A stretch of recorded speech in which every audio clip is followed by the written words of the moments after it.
अरे टे चरण पृथ्वी जा राजा बल खां दान वरिती तॾहिं विराट रूप धारे हिकिड़े चरण में 7 लोक हेठियां ऐं ॿिए चरण में 7 लोक हेठियां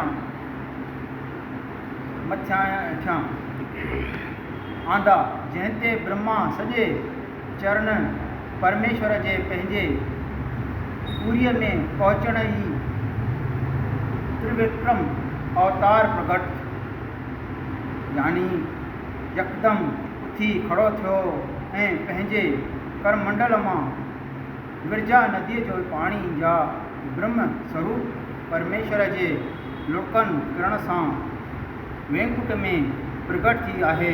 उन जल सां चरण धोई चरणामृत वठी बाक़ी जल पंहिंजे सिर ते अखियुनि ते लॻाए चरण धोई वक़्तु जो पाणी सुमेर पर्वत ते किरियो हो सो हेठि अची मंदराचल पहाड़ में फासो सो अटकियो हो। उहो जल उतां 4 धाराऊं थी वहण लॻो। हिकिड़ी धार सुमेर पर्वत जे उल्टंदे ॿी ॾखण तरफ़ ऐं टी उत्तर खां वही समुंड में हली वई। चौथीं धार जा उभरंदे तरफ़ वञी सा भागीरथ जे तप बन सां अलावर्त खंड में खॿे पासे छॾे नर नारायण पर्वत लही गंगोत्रीअ खां लंघे भारत खंड में आई, जंहिंजे नालो संसार में गंगा जी प्रगट थियो आहे।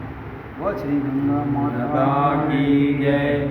जंहिंजो महात्म हिन तरह आहे त जेको गंगा स्नान जल पान अथवा दर्शन करण जे वास्ते पंहिंजे घर यात्रा करण जी इच्छा कंदो आहे, पंहिंजा करोड़नि जन्मनि जा पाप नष्ट थी वेंदा ऐं उहो आदमी इन्हीअ इच्छा सां जेतिरा बि क़दम खणी गंगा जीअ ताईं पहुचे थो, ओतिरनि क़दमनि जे बदिरां 100 राजस यज्ञ ऐं अश्वमेध यज्ञ जो फल उनखे मिले थो।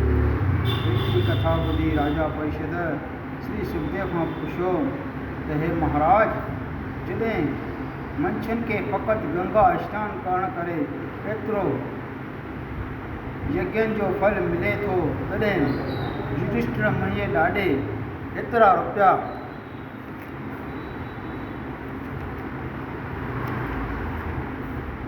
ख़र्चे यज्ञ छो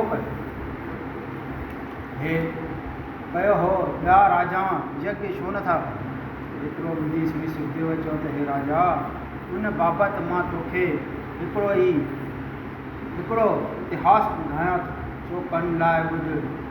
हिकु दफ़े महादेव, वो श्री महादेव शंकर भगवान की जय, महादेव पार्वतीअ साण वठी नाहिरी महीने में गंगा स्नान करण वास्ते प्रयागराज गांव ते वियो।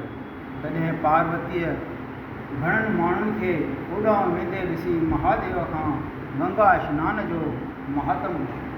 तॾहिं महादेव चयो त हे पार्वती, जेको गंगा स्नान जे वास्ते घर खां निकिरी हिकु क़दम खणंदो आहे, तंहिंखे 100 अश्वमेध यज्ञ जो फल मिलंदो आहे ऐं करोड़नि जन्मनि जा पाप छुटी सबबु उहो मनुष्य देवता जहिड़ो थी ईंदो आहे। एतिरो ॿुधी पार्वतीअ ही संशय मन में आंदो त लखे मनुष्य घटि जात वारा गंगा जी में स्नान करण था वञनि, मगर इन्हनि जी बद सूरत गंगा स्नान करण सां वेही त कोन्हे, पोइ ही देवताऊं कीअं थींदा? एतिरनि यात्रियुनि खे अहिड़ा फल कीअं मिलंदा? इहा शंका हाणे पार्वतीअ वरी वेनती कई त हे महाराज, उन्हनि स्नान करे वञण वारनि जे रूप ॾिसण सां मूंखे त इन्हनि ॻाल्हि जी ख़ातिरी नथी थी। महादेव चयो त इहो वेद मां तोखे छा चई ॿुधायां, हल त अखियुनि सां ॾेखारियां। एतिरो चई जॾहिं महादेव गंगाजीअ जे वेझो पहुतो, जंहिं रस्ते यात्री थे विया, तॾहिं उते कोढ़े जे रूप बणाए वेही रहियो ऐं पार्वतीअ खे चयाईं त तूं मुंहिंजे भुत जूं मखियूं वेही हक ऐं जेको तोखां पुछे तंहिंखे चओ त ही मुंहिंजो पति कोढ़ियो थी पियो आहे ऐं हिकिड़े पंडित कर्म विधाक जी पोथी ॼाणे कर्म विपाक जी पोथी जाचे ॿुधायो त जंहिं 100 अश्वमेध यज्ञ कया हुजनि सो हिनखे छुहे त हुनजो कोड़ छॾे वेंदो।